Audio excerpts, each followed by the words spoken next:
안녕하십니까, 진성호입니다. 자, 지금 서울시장 보궐선거가 열리고 있습니다. 그런데 이 서울시장 후보 중에는 처음으로 박영선 민주당 후보가 관훈클럽 토론회에 초청됐습니다. 자, 전현직 언론인들의 모임인 관훈클럽 토론회.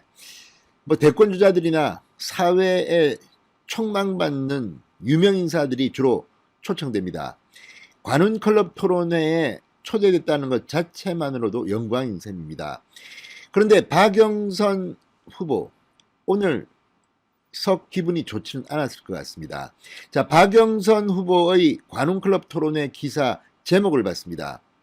지금은 좀 변했지만 이 관훈클럽 토론회가 열리기 시작하면서 언론들이 뽑은 헤드라인은 대부분 윤석열 전 총장에 대한 것이었습니다. 박영선 땡땡 윤석열 브라브라브라.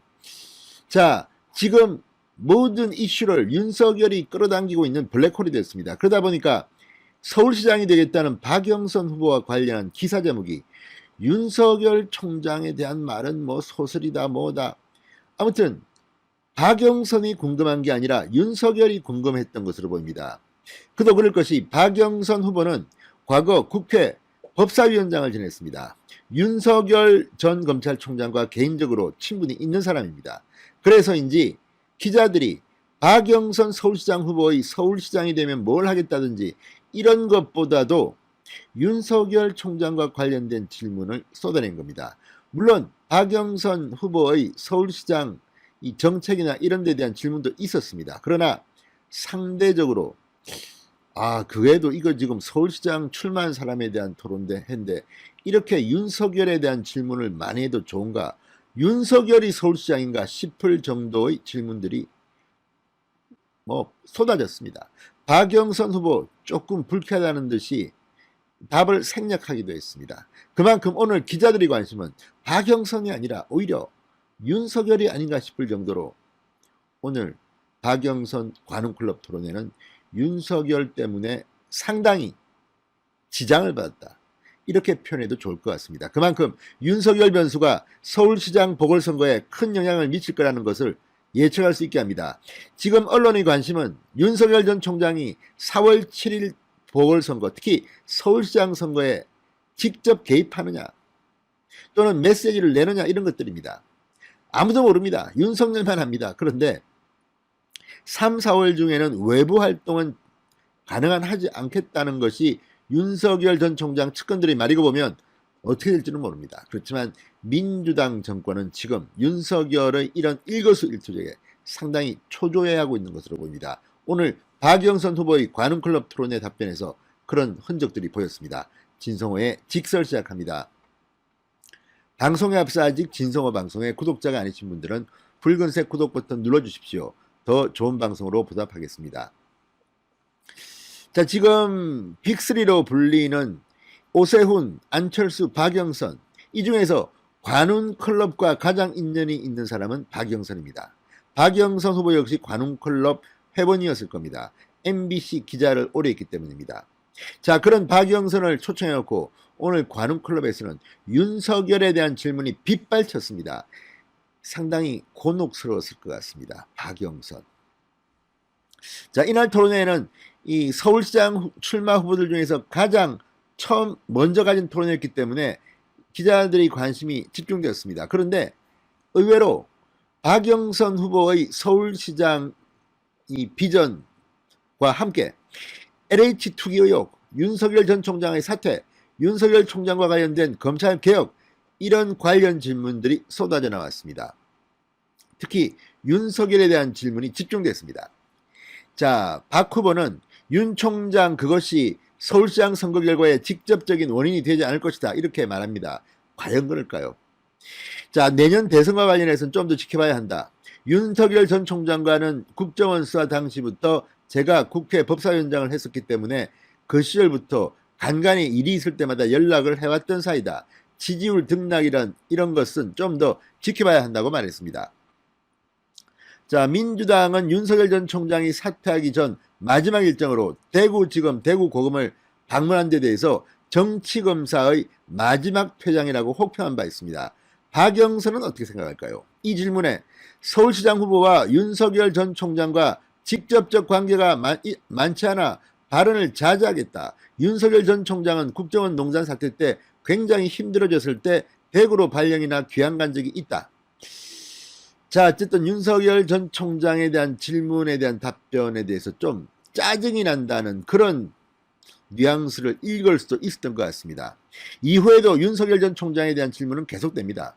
박영선 후보는 윤 전 총장이 문재인 대통령이 말한 대로 권력 눈치를 보지 않고 정권 비리에 대한 수사를 하다가 결국 사퇴에 이르렀고 이에 지지율이 치솟는 것이란 해석이 곳곳에서 나온다. 이런 질문을 받자 국회 법사위원장 출신으로서 이에 대해 할 말이 굉장히 많지만 생략하겠다 이렇게 말했습니다. 아무튼 이게 무슨 윤석열 총장에 대한 토론회인지 박영선에 대한 토론회인지 서울시장이 윤석열인지 박영선인지 오세훈인지 안철수인지 모르겠습니다. 그러나 이 질문을 받고 오세훈 국민의힘 후보나 안철수 국민의당 후보는 속으로 환호할 겁니다. 왜? 이것은 박영선한테는 상당히 곤란하고 당혹스러운 질문들이기 때문입니다. 윤석열의 부상이 민주당에 유리할 거라고 생각하는 국민들이 있습니까? 지금 반문연대의 대표주자로 윤석열은 떠오르고 있습니다. 이런데 박영선의 관훈 토론회 어렵게 시작한 이 서울시장 공식 후보 3명 중 첫 토론회에서 윤석열에 대한 질문이 이렇게 쏟아지는 데 대해서는 참 난감할 겁니다. 자, 박영선 후보는 생략해야 할 이유가 있느냐 또 질문이 나왔습니다. 그러자 왜냐하면 서울시장 후보로서 관훈 토론회에 나왔기 때문에 그렇다 이렇게 반응하게 되어 있습니다. 그러자 기자들은 물러서지 않습니다. 윤석열 변수가 서울시장과 연관이 전혀 없다고 볼 수 없다. 대선 주자인 이재명 지사도 영향을 미친다. 서울시장 판을 좌우하는 건 아니지만 복합적으로 영향은 미치고 있다. 이렇게 말들을 했습니다. 그러자 박 후보는 윤석열 전 총장이 서울시 선거에 영향을 전혀 미치지 않는다고 말한 것은 아니다. 윤석열 전 총장과 안철수 국민의힘 대표와의 관계, 윤석열 전 총장과 오세훈 국민의힘 후보 등 다른 이들과의 관계를 봤을 때 윤석열 전 총장은 저와 가장 편하게 연락하는 사람일 것이다. 이렇게 말했습니다. 자, 어쨌든 누가 봐도 안철수 과거에 이 비례대표 앞번호 주겠다고 윤석열 검사에게 제안했다가 거절당한 적이 있습니다. 윤석열은 일어나서 90도 절하면서 안 한다고 했다고 합니다. 내 꿈은 검사장이라고 했다고 합니다. 이런 일화들이 소개되는 가운데 안철수 윤석열 관계도 재조명되고 있습니다. 뿐만 아니라 오세훈 전 시장 같은 경우는 만약 오세훈이 서울시장이 된다면 윤석열의 국민의힘 입당 가능성이 높아집니다. 이런 점에서 지금 회자가 되고 있습니다. 그런데 박영선 전 장관, 박영선 후보한테는 윤석열이 별로 도움이 되지 않습니다. 사실 이 세 사람 중에서 가장 인간적으로 자주 연락했던 사람은 박영선일 겁니다. 국회 법사위원장을 했기 때문입니다. 자, 박영선 후보는 이렇게 말했습니다. 자, 지금까지 윤석열 전 총장과 관련해 그가 어떻게 한다더라, 저렇다더라 여러 말이 나왔는데 그것이 다 소설이라고 전해들었고 실제로 제가 확인도 해봤다. 직접적인 원인은 되지 않을 것이다. 아무튼 윤석열을 평가절하고 윤석열의 존재감을 좀 가능하면 없애고 싶은 게 박영선 후보의 생각 같습니다. 그러나 질문은 끊이지 않았습니다. 자, 물론 윤석열 질문만 나온 것은 아닙니다. 다른 질문도 나왔습니다. 그러나 상대적으로 왜 서울시장 후보 박영선한테 이렇게 윤석열에 대한 질문이 집중되었을까? 윤석열이 서울시장이라도 된다는 말인가? 이런 생각까지 들었습니다. 장난으로 한번 생각해 봅시다. 윤석열 전 총장이 만약 가만히 있다가 이 선거 후보 등록 18일 19일에 갑자기 등록해버리고 출마하면 어떻게 될까요? 제가 볼 때는 윤석열이 될지도 모릅니다. 그만큼 지금 윤석열은 국민들의 관심을 한몸에 받고 있습니다. 이 때문에 민주당의 선거 캠페인이 지금 삐걱거리는 것 같습니다. 이와 관련해서도 질문이 나왔지만 또 이재명에 대한 질문도 나왔습니다. 박영선 후보는 이재명에 대해서는 굉장히 앞서가는 정책을 구현해줬다는 장점이 있다면서도 그게 속도감이 너무 빠를 때는 단점으로 돌아올 수 있다. 이 지사의 기본소득 정책에 대해서는 재정 지출이 어마어마하게 늘고 이게 다시 시민의 부담으로 돌아올 수 있다고 했습니다. 이낙연에 대한 질문도 나왔습니다. 신복지를 통해 돌봄 부분에 있어 복지체계를 새로 구축하는 데 나름 브랜드를 만드신 것은 잘하신 일이다. 다만 좀 더 단호했으면 했던 부분이 몇 번 있었다. 이 외에도 LH공사 질문들이 나왔습니다. 아무튼 오늘 박영선의 관훈 토론회를 지켜보면서 분위기는 이제 박영선 분위기가 전혀 아니구나. 오히려 윤석열 분위기나 그리고 오세훈 안철수 분위기로 가는 것은 아닌가, 이런 생각을 해봤습니다.